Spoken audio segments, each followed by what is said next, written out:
Common Sense Media activated. Yes, y'all. Welcome to the two-way, the WFS podcast, aka Wave of the Future. We are a sports and entertainment podcast featuring yours truly, Edge James, and my main man. It's Mr. Tre M. Yes, live from the 210, y'all. We're very excited about this. Yes, sir. Something we've been wanting to do for a long time. How you doing, sir? Oh, man, I can't complain, man. I'm doing wonderful. I'm excited, very excited for today. I'm ready to knock this out. Like you said, it's been a long time coming for this, man, getting this out to the world. So just excited to do to come in here and talk some sports, talk some entertainment. Yes. It's going to be a fun time, man. It's gonna be Mantertainment. Shout out to Mike Taylor out here in San Antonio. You ever listen to Mike Taylor? Nah, man, honestly. Oh, my gosh, dude. He used to be on the TV, not TV, excuse me. He was on the radio, local sports personality, and he quit radio. He's doing his own podcast. The voice does not match the face. He's got such I don't know. He's just got that voice, And then you see him and you're like, he looks little. Is that Not that I'm a big guy, but no, Mike Taylor's great. If you get a chance, check him out. So we got something lined up special for y'all today. We are going to do a prediction of the Cowboys and Eagles here in Week 14. That game, the night game on NBC at 7:20 Central. Prime time. We're going to do a deep dive on the NBA in-season tournament. Yes. And spoiler alert, we both got some takes that are a little hot. Yeah, we got some things to say about that one, man. Yes, sir. And then we're going to end with the entertainment portion. We're going to do a review of the Little Brother documentary, May the Lord Watch. Spoiler alert, it's damn good. It is. Watch it. Especially if you're a Little Brother fan. If you're a fan of hip-hop in general. Yeah, that's what I was going to say. If you're a hip-hop fan, man, watch that. You got it. We'll talk about it here in a little bit, kind of dive into it a bit, but just something you should have on your radar if you're consider yourself a hip-hop connoisseur. Oh, yeah, absolutely, man. But as mentioned before, I'm Edge James. Some people call me E. Some people call me other names. Don't call me late for dinner. Producer and host of this podcast, Wave of the Future and Dad Mode. And you, my brother? Oh, man, you know me. I'm here, host of WFS and the newly introduced two-way that y'all be seeing a lot more of. Just the regular guy, little rapper, little artiste in that sense. Yeah. Check me on the MIC, but that's what we do. It's what we do, baby. Yeah, we're both MCs, musicians, dads, sports enthusiasts, hardworking men. I'm gonna pat our own backs and say good men. Most of the time. Yeah, man. So before we get right into it, let's give a shout out to 1/3 of WFS, Mr. Carr. His family's going through some stuff right now. We love you, man. We miss you, man. Oh yeah, man. It's, like I said, we're excited to do this, but it's still not the same without Carr here. Fun to branch off from WFS, but just well wishes to him and his family, man. Always in our thoughts, always in our prayers, and can't wait to have you back, brother. Can't wait. Man. We love you, bro. We love you. So, pigskin. Let's do this. Let's do it. Let's dive right in, man. So we got the 9-3 Dallas Cowboys facing the divisional leader. They're both in the NFC East. The Eagles, who are 10-2. Yeah, this is going to be a big game, man. It's a huge game. Huge game. I'm a Cowboys fan. Just put it right out there. As am I. I like the Texans too, though. I got a love for both. It's Texas State, baby. I'm not as much of a Texans fan, but there's reasons for that we can dive into later. But it's a big game, man. If the Cowboys have any hope of winning the NFC East, it boils down to this game right here. There's no way that they win the NFC East if they don't win the game tonight. Oh yeah, I mean this is the biggest game I think of the season for Dallas. Yeah, easily, man. Easily the biggest game. The only other game that had any type of weight to it was the thrashing we took at the hands of San Francisco. We beat Seattle Seahawks. That was a wonderful game. It was 41-35, I think, just off the top of the head. Yeah. It's just a fantastic game. Offense did its thing. Defense let me down a little bit in that game, but we showed that we can score with teams that aren't 3-8 and beat them. Beat a team that's not under 500. So us at home against Philly, it's our time to shine. If we don't do it, then I'm not going to lie. As a Cowboys fan, I'm expecting an early first round exit if we lose this game. Yeah, at the playoffs. This will be that measuring stick game. Well, and the thing about that Seattle game is, honestly, I thought they should have won by like a couple of touchdowns. They kind of played below their potential, but sometimes you just do that. As you know, a great team could play at the level of their opponents, and it's just like, what are you doing? Yeah, you're better than that. Like, why are you playing at this level? But as you mentioned, offense really showed a lot. The defense, as good as it's been for Dallas, still some inconsistencies that worry me. It's like, going into a actual playoff game, chips on the line, what defense are we going to get? Yeah, we got to figure something out, because if we're not getting to the quarterback, the defense doesn't stand a chance. We're giving up 30 points. If we don't have 3-4 sacks in the game, we're not constantly getting that pressure on the quarterback, the defense isn't showing up. Last week, though, we did get a lot of pressure on Geno Smith, and he just played out of his mind. He was getting the ball out. Yeah. I don't, if we had any sacks, maybe we had one out of all the pressures that we had on him.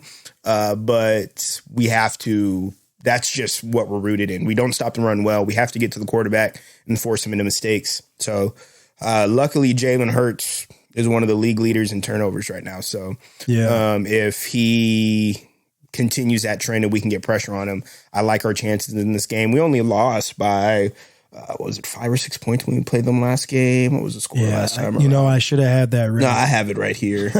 Bear with me. I have it. I just got to find it. It was 23-28 when they played on November 5th. And that's in Philadelphia. So with this one in Dallas, I'm really thinking, do we want to drop the predictions now? I'm just going to drop it. I'm really thinking a 21-31 game Cowboys is how I'm thinking this will shake out. I'm looking at the Seahawks versus Dallas stats. Yeah, 1 sack for a 0 yards lost. Yeah. How does that happen? Yeah, but we had a lot of pressures. I think we were getting pressure on him a lot. We just couldn't get to him. Right. Geno was getting rid of the ball. DK went off that game too. I was going against him in fantasy. That game kicked me out of the playoffs in my fantasy league. There were a lot of penalties in that game. Yeah, there were. Seattle had 10 for 130 yards. Dallas had 9 for 127 yards. That's another thing we have to fix our penalties. And they're not even like, you get the pass interference when they underthrow the ball. No, our penalties are lining up in the neutral zone and offsides. We get those penalties so much. It's discipline penalties, man. And it frustrates me. Absolutely. You can't pay attention to where you're lining up. You're so anxious to get after the quarterback. Right. We got to cut those off. But if we can do that, we're going up against Philly. They just got thrashed by San Francisco last week. Philly did. That was a disgusting game. That game, it was 19-42. So, San Francisco is looking like the team to beat. Easily. At least in the NFC, I don't want to take anything away from the Chiefs because they're still the champions. They're the champs. Yeah, they are still the champions. But San Francisco, like this game is for number 2 in the NFC because San Francisco is going to get that number 1 seed. They already beat us. They already beat Philly. Yeah. There's nobody else. Detroit, I think, is 9-3. There's nobody else to really worry about. So it's San Francisco and then the rest of the field, but it's still football. Anything can happen. What is San Francisco? Are they? They're 9-3. 9-3 as well. Mm-hmm. Yeah, they lost 3 in a row. They were like 5-0, and then they lost 3 in a row. They had some injuries. Deebo Samuel was hurt, and somebody else was hurt. I can't think of it off the top of my head. But they're just getting everybody back healthy, and now they're full powered. Who are you going to pick on that team? You have McCaffrey in the backfield. You have Deebo Samuel, and those two are interchangeable. You can line up Deebo in the backfield and McCaffrey out wide. I think the most pressure, in my opinion, is on Philly, just because. Actually, excuse me, I said Philly. The pressure is more on Dallas because they got to win this. Yeah, absolutely. They have to win this. They got to split the series to try to win the division. If they can deliver on that, I mean, that's huge. I think New York and Washington, they're like not even close in our division. And we got a live studio audience guest. My man Will's here. He's a big Commanders fan. He's probably like, I hate you for bringing him up right now. I'm sorry. I'm so sorry. But I mean, it's one of those things, man, where like if I'm telling you, if the defense can stay solid, and I'm worried because Micah Parsons is out right now with the virus. They have him. They gave him the virus. I'm sorry. They tried. They didn't try to give him the virus. They gave him the virus. He got a very bad deal. He went to China in the off season. I told him. And they tried. They gave him the Kung flu. The Kung flu. All right, I like it. but no, they have him. They said he still could probably play though. If he suits up, he's going to play. I don't think there's any question about it in this game with all this magnitude and with the strength of schedule the Cowboys have after this game compared to the Eagles. We have to win. After this, we play the Bills, we play the Dolphins, we play the Lions. Those are literally the Bills a little fall off this year, but the Dolphins, the best team in the AFC, the Lions are also 9-3 in the NFC. And then you get the Commanders to end off the season. But the Philly, on the other hand, they're playing the Cardinals, the Giants twice. They play the Giants twice. Oh, come on, man. And then they have the Seahawks in there. But that just strength of schedule wise, their last 4 or 5 games, you're looking at 4 wins compared to us. So we have to win out if we want to get that number 2 spot in the NFC. But we'll see. And we'll see. Again, I think it's going to be 21-31 Dallas. 21-31. That's my go-to for this. I think the defense steps up because they had a bad week last week, and the offense just continues to do what it does.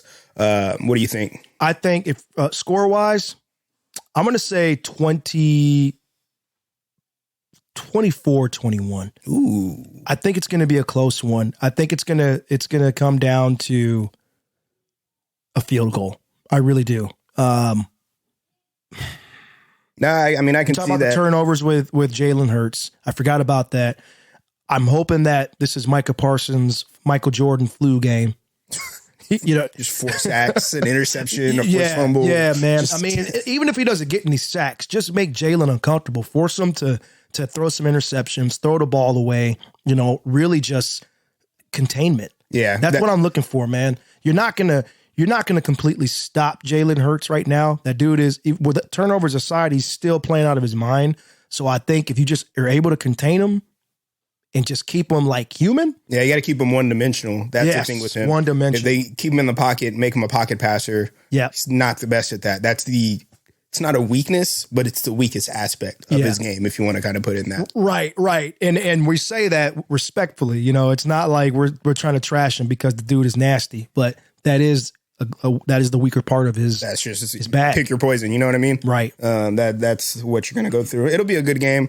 I can see it being close. When we played them in Philly, it was Dak stepping out of bounds on a 2-point conversion and a touchdown being taken away by an inch. That kind of swung the game. So it could be close. I'm just hoping Dallas comes out and makes a little bit of a statement. Yeah, that's the name of the game, man.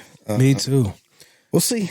We'll see. We're going to keep it rolling on all things Texas for just another moment. So we are nearing the end of the year. What are your thoughts so far on San Antonio and Mr. Victor Wembanyama? Also, actually, you know what? Let's just do a quick review of all the Texas basketball teams. Okay. Like a lightning round. You know what I'm saying? Okay. So, save the Spurs for last. We'll save the Spurs for last. So let's talk about the team that we both can't stand first. The Rockets? The Mavericks. I can't stand the Mavericks more than the Rockets. I don't even mind the Rockets. You know what I mean? And I think it's because I liked Hakeem growing up. And when they had Clyde and Barkley, and it was like, I ain't mad at them. It's like, Houston's cool. But their fans are salty. But we'll get into that in a minute. All right, let's start with the Mavericks. With the Mavs. Mavericks are in a good place. Kyrie just got hurt, but he avoided a major injury. His teammate fell on his leg. They're calling it a right heel contusion. It looked ugly, though. So with that being said, him not being out for an extended period of time, they look good. They finally got Luka a lob threat, and the rookie, I can't think of his name. Lively, I think is his last name. Yeah. Derek Lively, I think. Derek Lively, yep. They got him a lob threat. Luka's Luka, man. Luka, still bothers me holding the ball too much. He's getting it out more. He's becoming a triple-double machine, but I still worry that when push comes to shove, and I hope they do this because I don't like them, I hope that he just holds the ball way too long. I mean, you remember how it was? Yeah, no, I mean, that's the name of the game with him. Dribble it up, take his time, get to his spots, try to bully his way down to that mid-range paint area and get a little floater or jumper in there or that step back three with him. I think they're in a better place this year than they have been. Absolutely. I don't really think they're a championship contender, but I could see them making it to the conference finals, going on a run. You get Kyrie and Luka just playing well at the same time in the playoffs. It's hard to beat. So they probably are the best team in Texas right now, easily. Yeah, easily. Hands down. I'm not going to give them conference finals based on what I've seen. I feel like they got to do more, but I think they can do conference semis. Oh, yeah. The round right before. And whoever ends up going to the conference championship, I think they're going to give them hell, like 6 games. Yeah, I could see that. On the strength of Kyrie and Luka both winning a game by themselves. They both have the ability to win a game by themselves. So that's 2 automatic. And then you just get one more of them working together. You know what I mean? No, I completely understand. I completely agree with that. Yeah. Now, they're playing against somebody like Denver. I think it's going to literally be they get 2 games by themselves. Yeah. Because I couldn't see that. Yeah. I don't think anybody's beating Denver in Denver anyway. Yeah. That's tough. Houston Rockets, they look better. They finally are starting to look like they know how to use the pieces that they have with Green, Sagoon. Is he Turkish?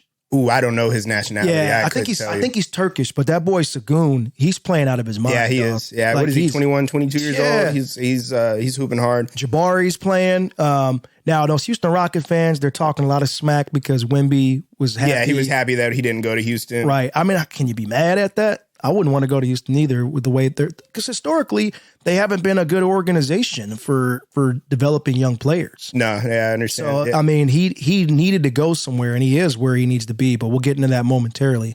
Houston, I see them putting up like 25, 30 wins this year, which is with Ime Udoka at the helm. That's an achievement.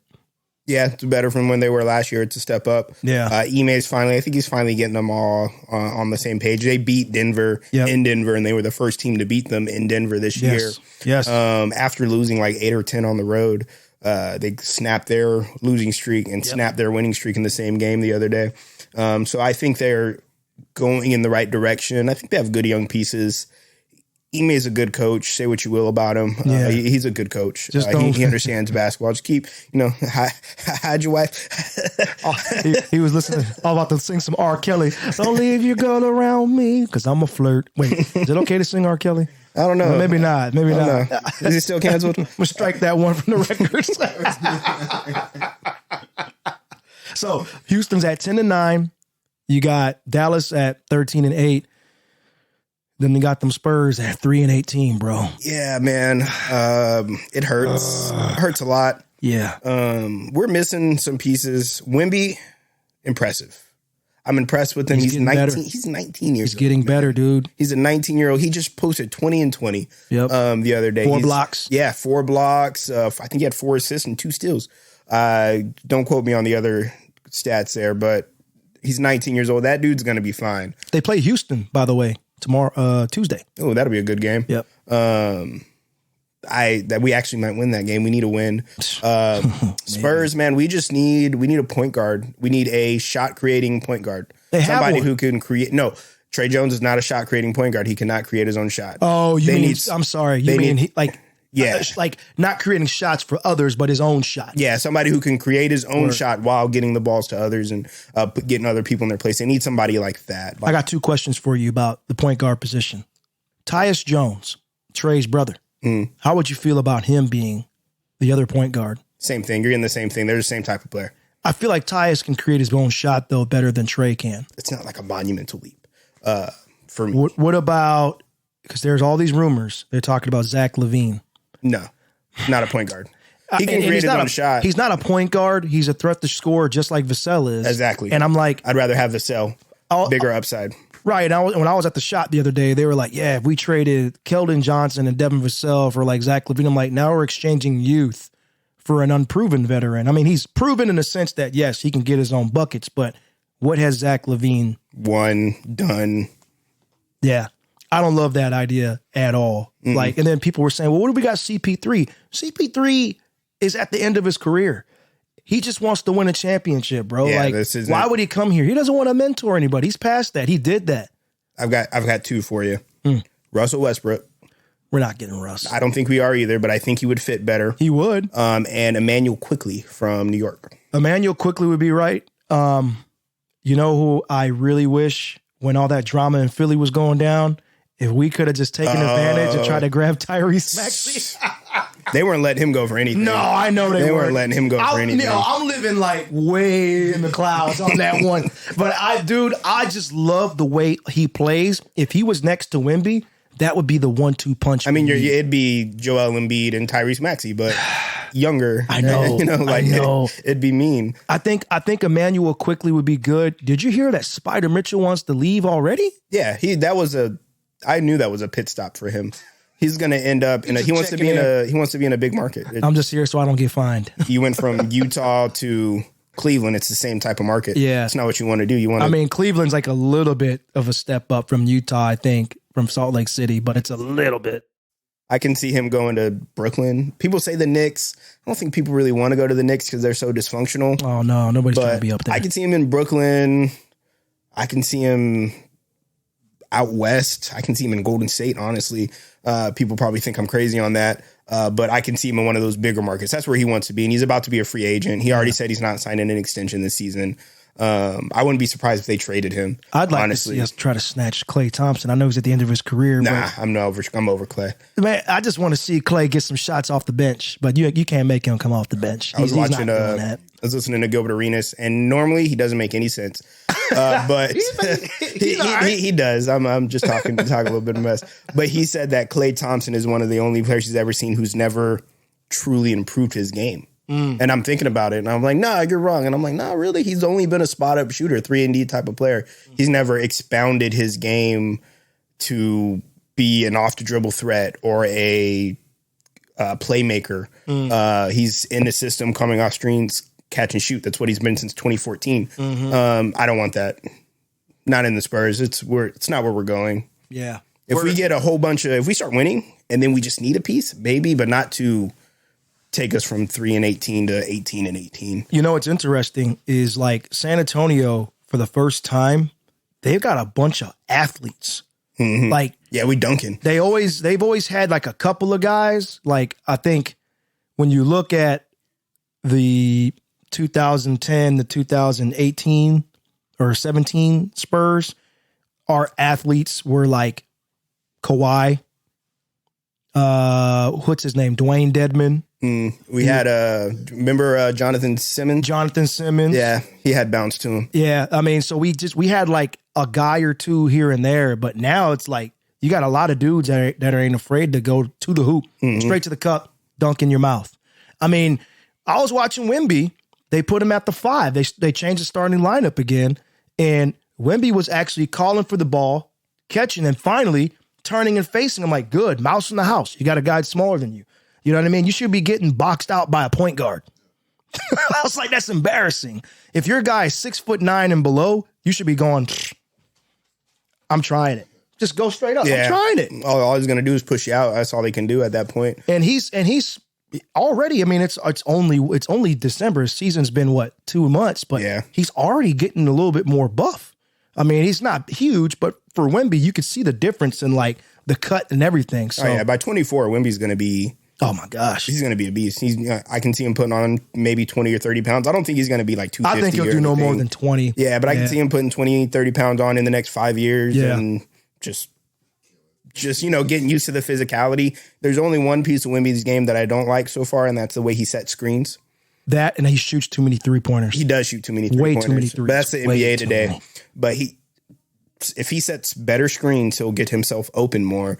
I think that's the only thing I can really complain about. But he's 19, like setting screens on a 20. Well, and he's used to having screens set for him. And that's very true. Because he runs the floor like a point guard. So it's like he's like, I'm screen. No, you screen for me. We'll see, man. I don't think you understand.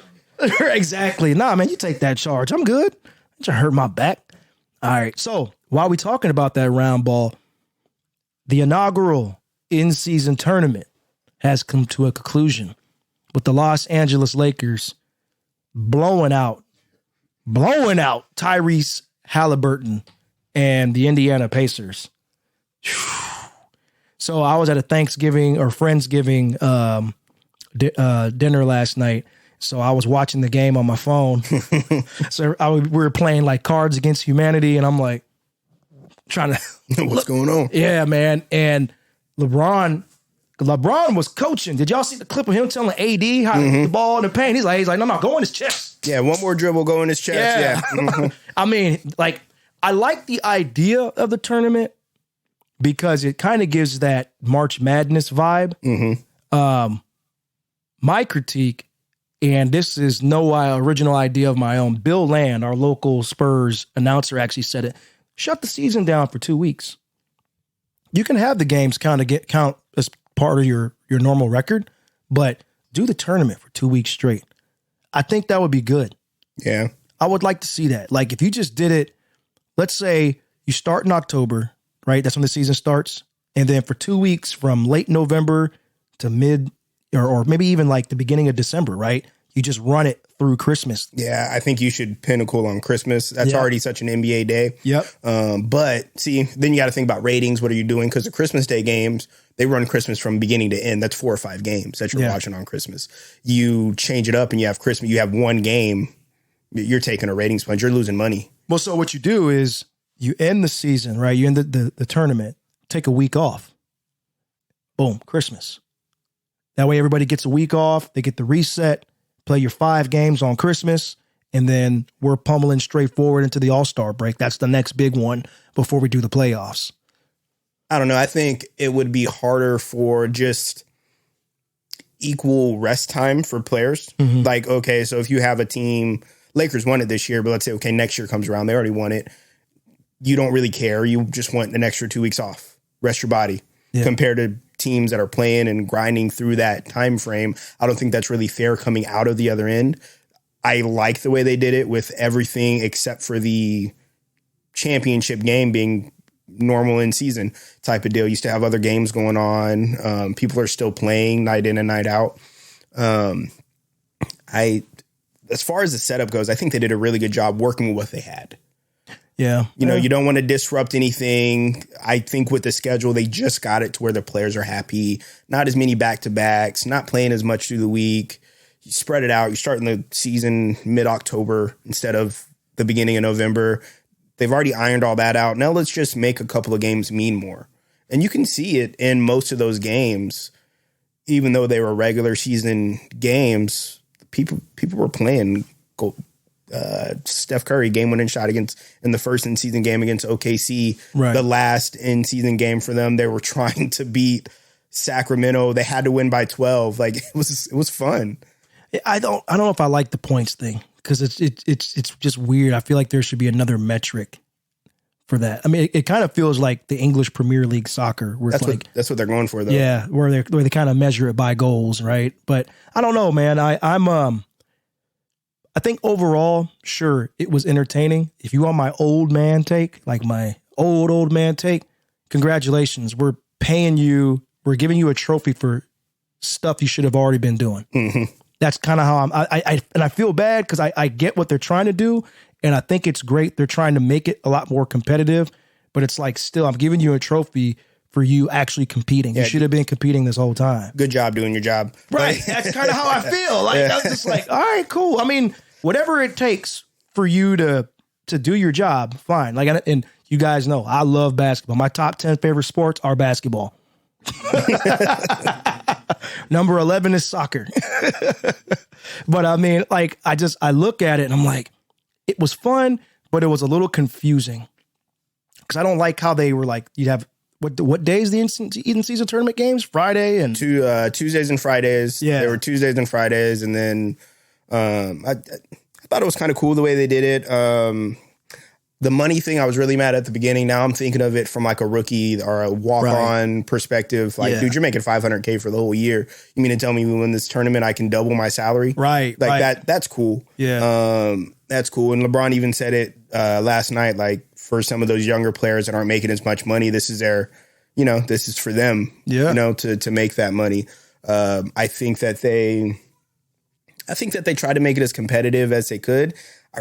The schedule, I was impressed. Just the way they interwove it. I really was. I thought it was going to blow up in their faces. They did do a good job of managing the schedule. You're absolutely correct. I really did think it was going to blow up in their faces, and you were going to have half efforts in half of the games. Most of those games were close. The only real big blowout was the Lakers and Pelicans in the quarterfinals, which is the least, or the semifinals, which is the least game that you want to have that kind of point differential or point spread there. But all the other games throughout the season, people were playing harder. It was eye-popping. The courts were tacky, but it gave you you're flipping through them Bill Miller jerseys. But if you didn't know what was going on and you were just flipping through the channels, you'd be like, why does it look like that? You're going to stop for a second and look into it. Oh, it's a tournament game. Let's see what this is about for a couple of minutes. So you're engaging in that way. Yo, can I give a shout out to the Washington Wizards? They had the illest in-season tournament jerseys. I want one. I'm going up there tomorrow. I'm flying up. I might cop one. You gonna get you a pool jersey, bro? I ain't joining no pool party. I'll get old weird Kyle Kuzma before I wear that. But no, those jerseys, the district. I was like, oh man, those jerseys are cold. Okay, sorry. You're good. I love those jerseys. But those are the things that they did to make it fun. I thought it was awesome. And then you get a Saturday night in December. I don't know what the official rating numbers were. I was trying to look it up. It was just yesterday. I couldn't get rating numbers for that game. But overall, the ratings have been up in November. Overall with this tournament. And I'm sure that Saturday night, when do you normally get Saturday night games in the NBA? After the Super Bowl. Yeah. They kind of take over that Saturday spot.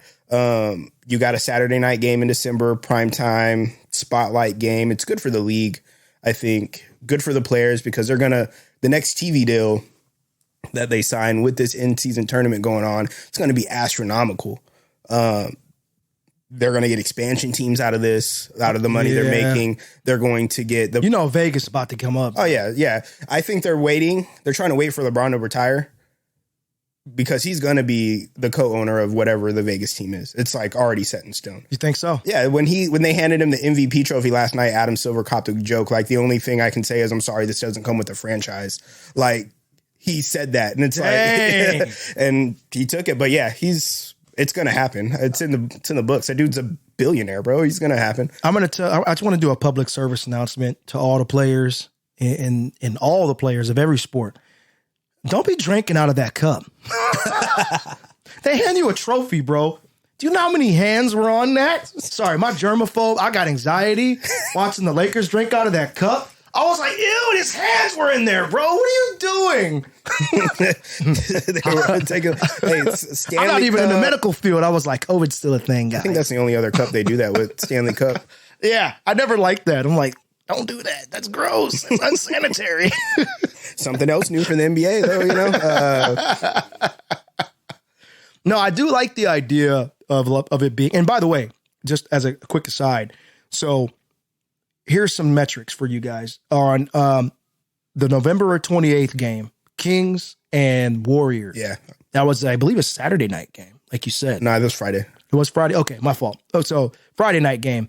They said that game averaged 2 million viewers, which is 93% increase for a game of a comparable window on a Friday. And then think about that, because when we were growing up, if a TV show went from being anywhere on Monday through Thursday to Friday, you're like, oh, that's about to get canceled. Like there was only like a handful of shows that were able to last on Fridays, and Fringe was one of them.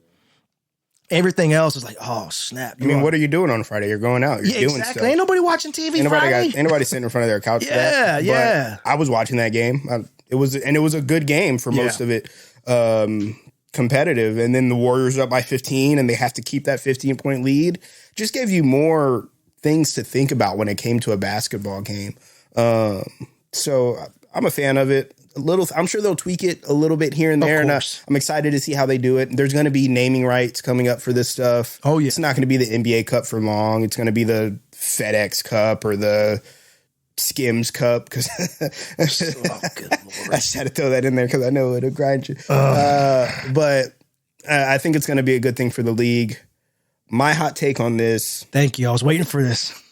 I think, and it's not about the tournament itself, more about the winners. Okay. You know how I feel about LeBron James compared to Michael Jordan. Of course. I don't have any other arguments against him being the greatest player of all time anymore. I don't think I really can. Like, what else he's done everything. And he said it in his press conference last night. Records will be broken. You can compare how many you win to this, but one thing you can't beat is being the first to do something. And I think that's why he played so hard during the tournament. It was just one more. It was the last notch in his resume. And Michael Jordan, three-peat, take some time off, three-peat. Like, it'll never be done again.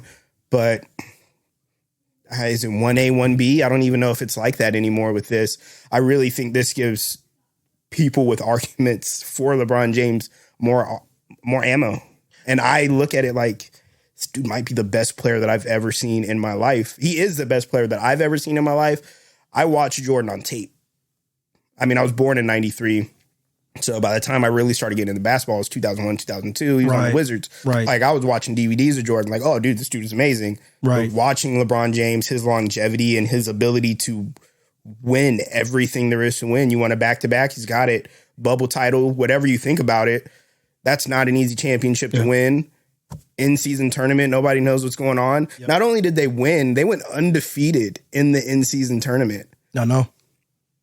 I'm 10 years your senior, so I've seen Jordan play from the late 80s, 90s, really the 90s when I started paying attention to basketball, like really paying attention. So I've seen his entire run go away, come back. I've seen Wizards Jordan, you know what I mean?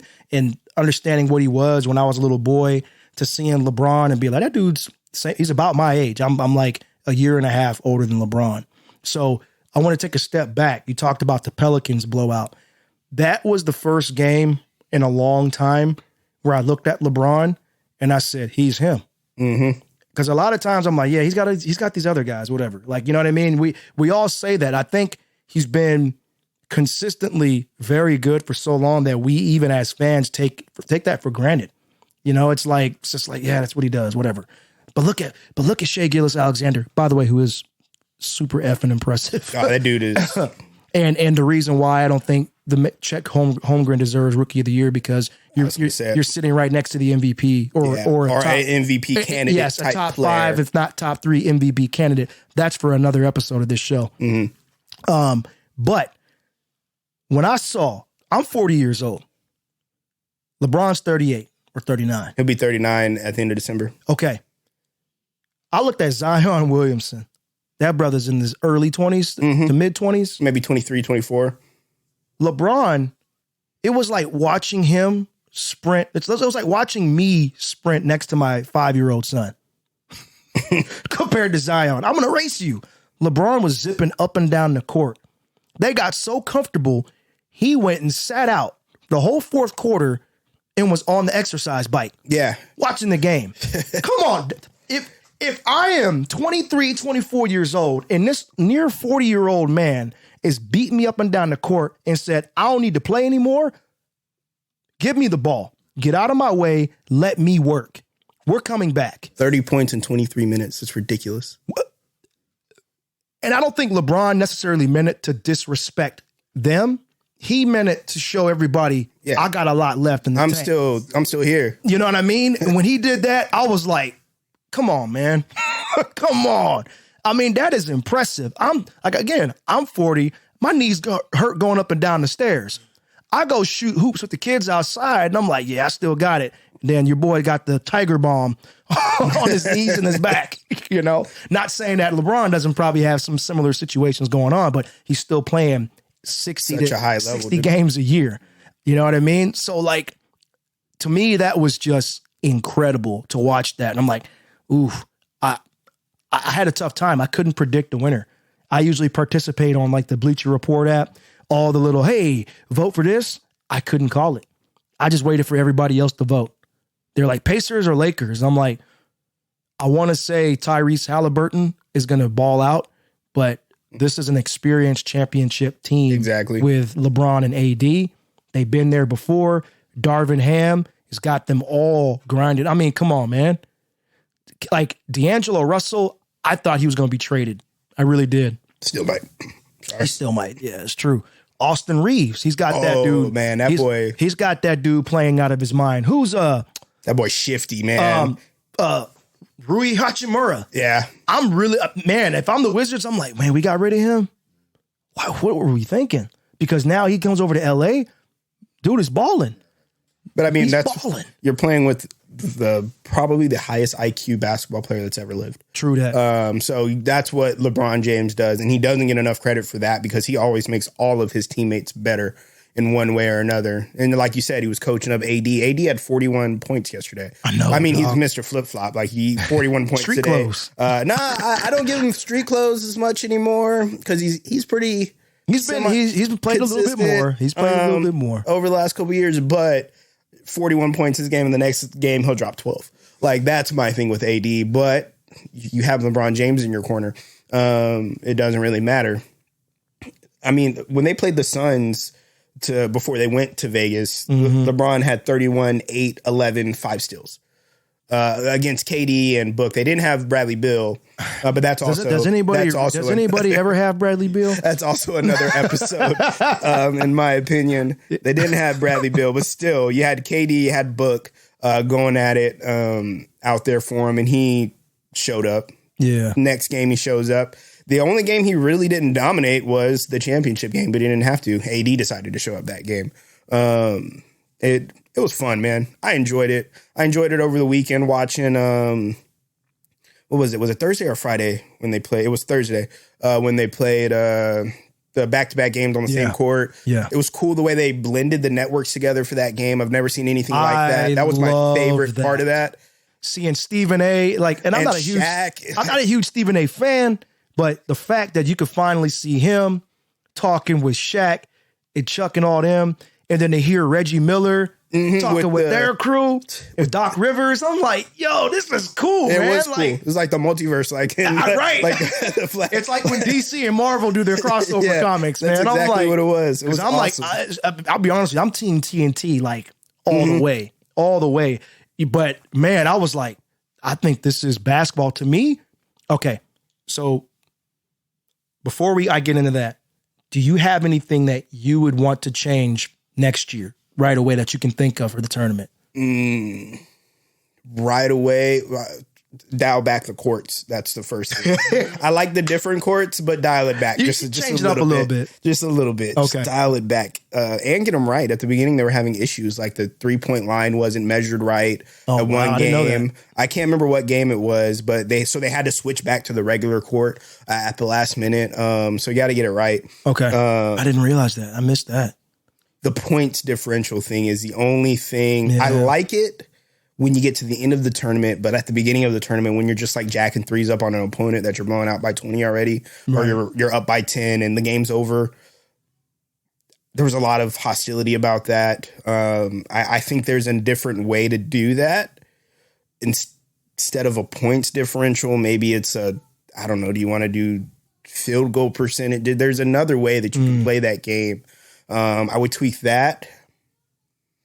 And honestly, that'd really be the only thing. I think I liked it. Okay. I was a fan of it.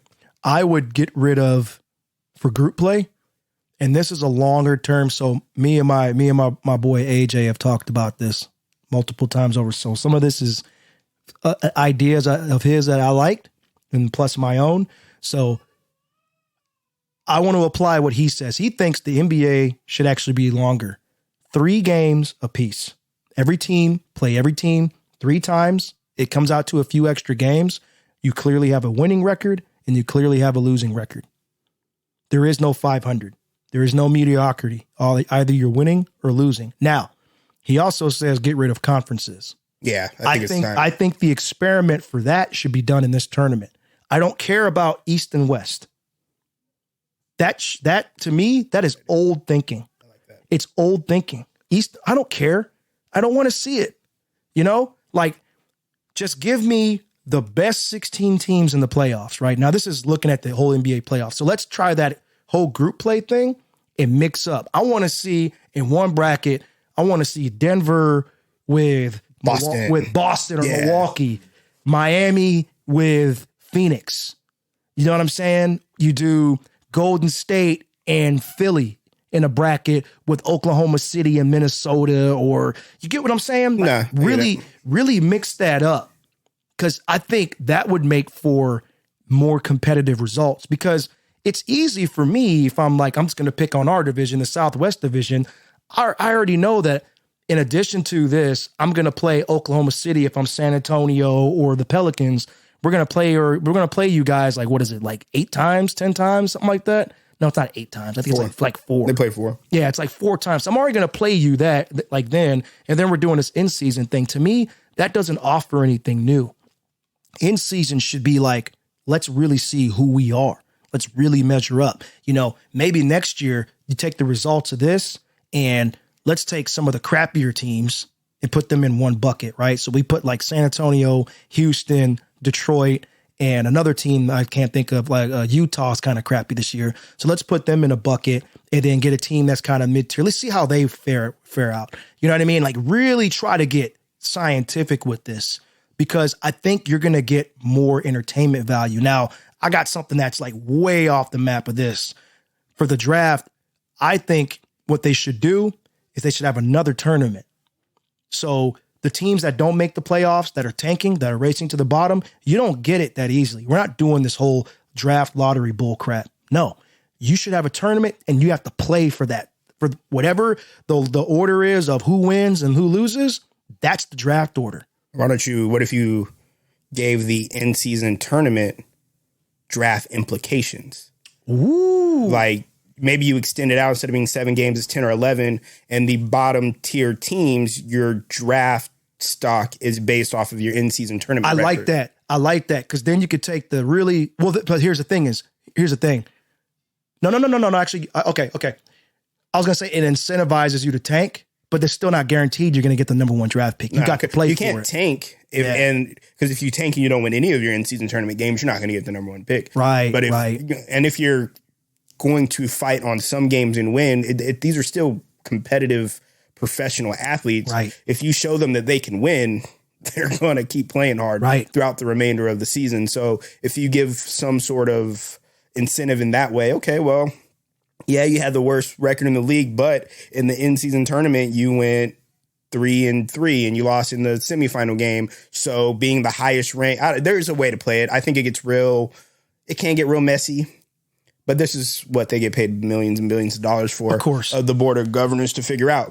Figure it out. Give it an underlying aspect like that. And I think you've already got a winner. And then you've got like a rocket. It's just gone, dude. Yeah. I think it's gonna be good for the league, though. Like I said, money's gonna come in off of this. Vegas is the real winner right now, in my opinion. I'm sure that the Vegas, their residency for a random November as the temperature drops, spiked, or December. I guess it's December now. Yeah. But their residency for those casinos and stuff probably had a 20% spike in their guests. So. I think that's a good idea to have that draft implications from that, but I still would like to see maybe something smaller on the side where it's like, okay, it's been decided who's going to be in the playoffs. Let's give all the playoff teams a break for a week and have that tournament. You crappy teams get to fight out. The results of that, that determine the placement, right? That tournament determines your placement in this little mini tournament that allows the bottom 5 teams or the bottom 7 teams to fight for a draft pick. Nah, I get that though. You know what I mean? You can do that at the same time you're doing the playing games, and it can give you exactly an entire week of tournament viewership spikes there. Instead of just Tuesday and Thursday where you have 2 play-in tournaments, you have every day there's some sort of tournament going on, whether it's for the play-in or for the draft picks. That'll be fun. I think it could work. But yeah, so that's the point thing. I agree with you. Get rid of divisional stuff. Just play it out. Experiment with it. I agree with that. The conference you said, I think conferences, they were really important back in the day because travel was so much more difficult. Right. Travel is not as difficult anymore as long as you can plan out the trips right, which they do already. Exactly. Charter planes. You can get from point A to point B in a nonstop flight. It's not like you're in the 80s taking a bus. If the Dallas Cowboys can play against New York, Philadelphia, and Washington, 3 teams all on the Eastern Seaboard, pretty sure they can figure it out for basketball. Yeah, no, I agree with that. You know what I'm saying? Totally I'm like, you got a team from the South going all the way out there playing those teams twice a year. So, all right, man, let's get into this. Yeah, while we're speaking on that Eastern Seaboard, right? Yeah, man. May the Lord watch the Little Brother Story documentary. There's going to be some mild spoilers here as we review this. I'm going to give you my review right up front. I loved it. It made me kind of sad in some ways, but overall, I enjoyed it. I watched it yesterday, and I was just like, Little Brother is one of my favorite rap groups. Ninth Wonder is the reason why I started messing with Fruity Loops, because for like most of us hip hop heads, man, I need to get an MPC, or I need to get like Acid, Sony's Acid. Back in the day when I would have less than legal copies of software. Yeah.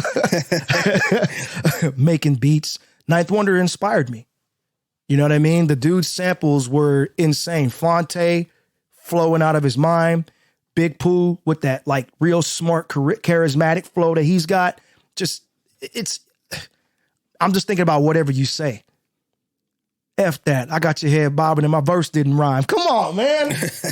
Like the foreign exchange, Big Pooh's solo projects, working with Focus. Yeah, man, so much. But for my review of it, I loved it too. I'm coming at it from a little bit of a different aspect from you.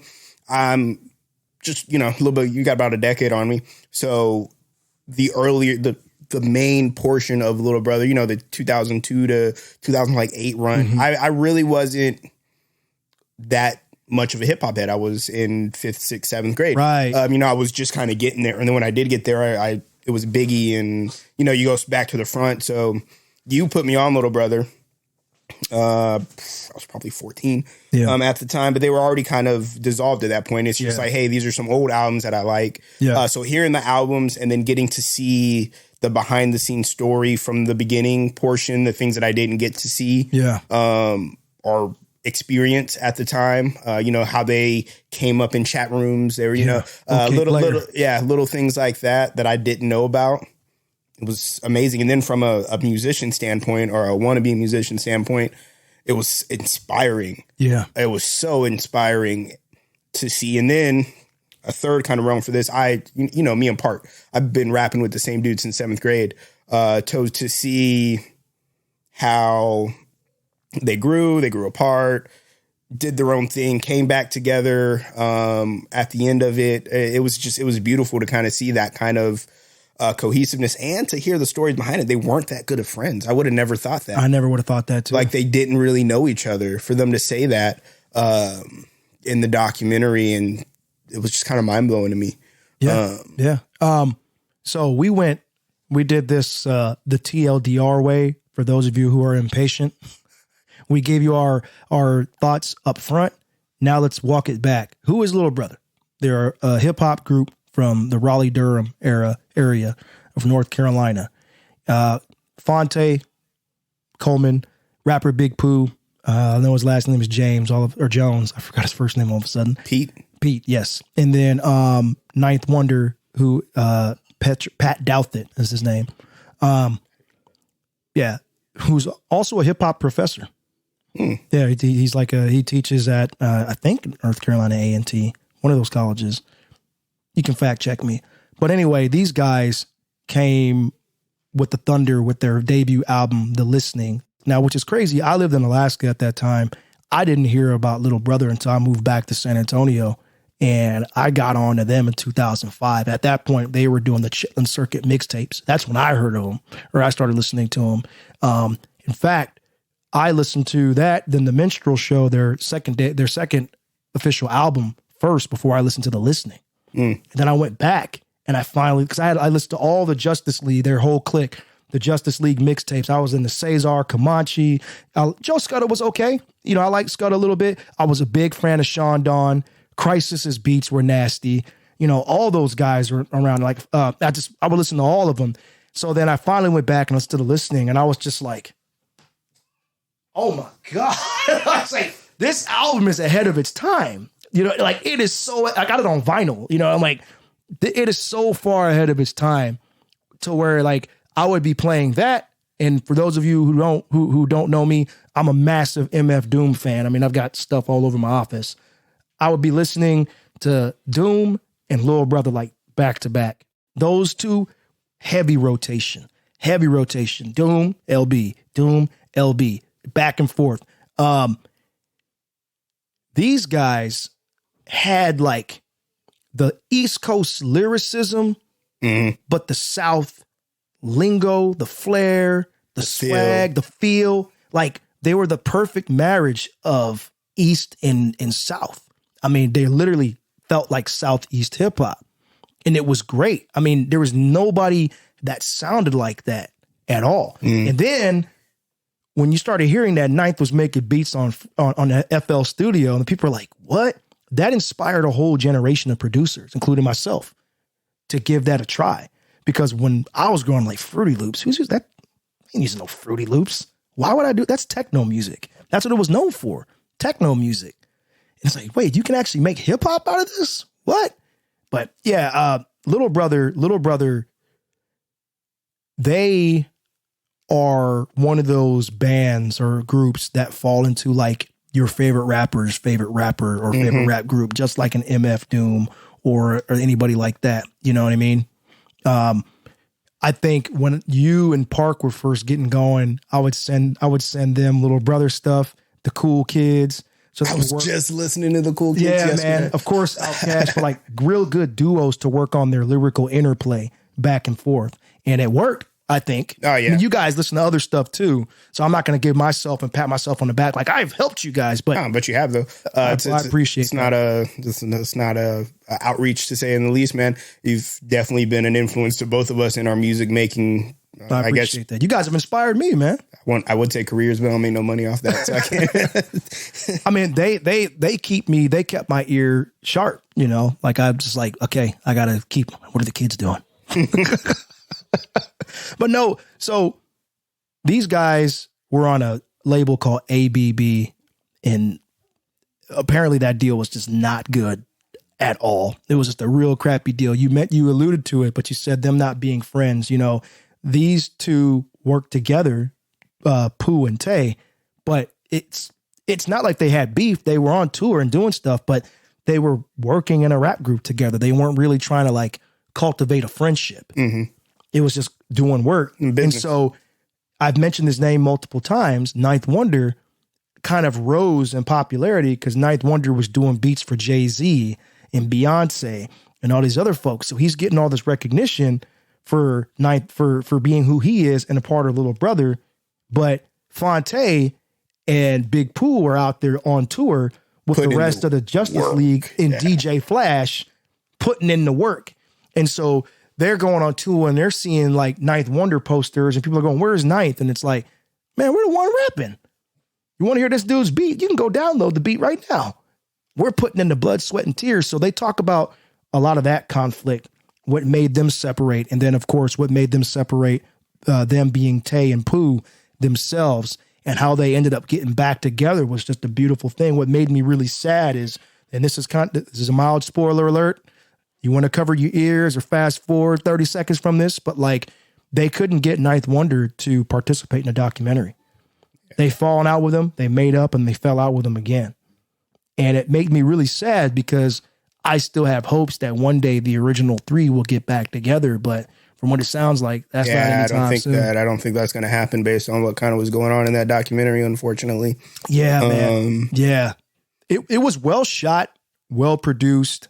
It gave me perspective into the industry that I've heard how it is in the industry from other documentaries and other artists, but like for a group of that stature, and I say stature not like larger than life per se, but like a group who was in that sweet spot, that middle, you know, where like they could have blown up crazy or they could have just faded away. Like it was very interesting perspective on like how their careers shifted after signing with Atlantic, how Atlantic, a major label, didn't really give them the love that they needed. But that was the most shocking part of that documentary for me. Yes, there's a bit they're talking about how Atlantic was like, look, we know you're not happy here.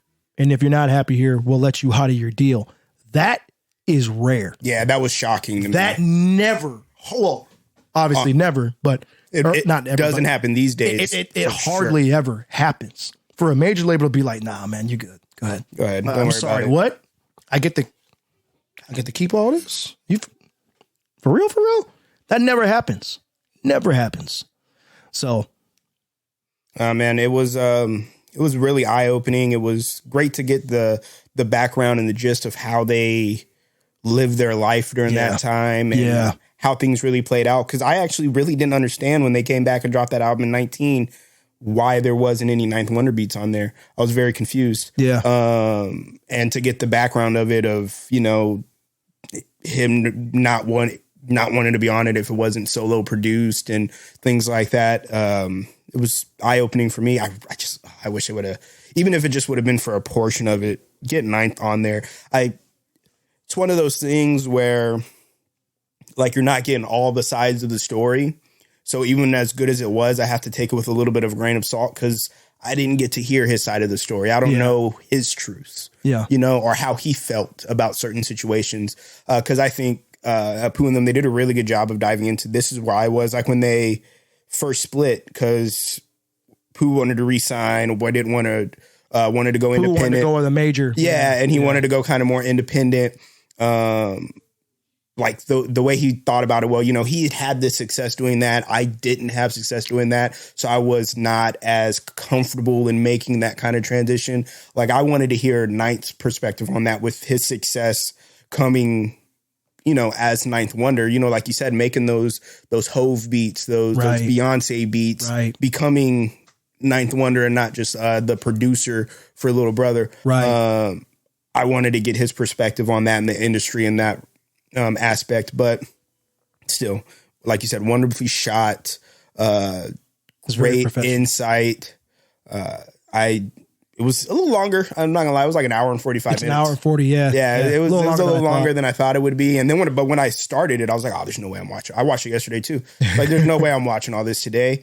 But you did. But I did. I was stuck in it. I got stuck in it. I watched the entire thing from beginning to end. No pauses. And it actually goes by pretty quick for an hour and 40 minutes. Yeah.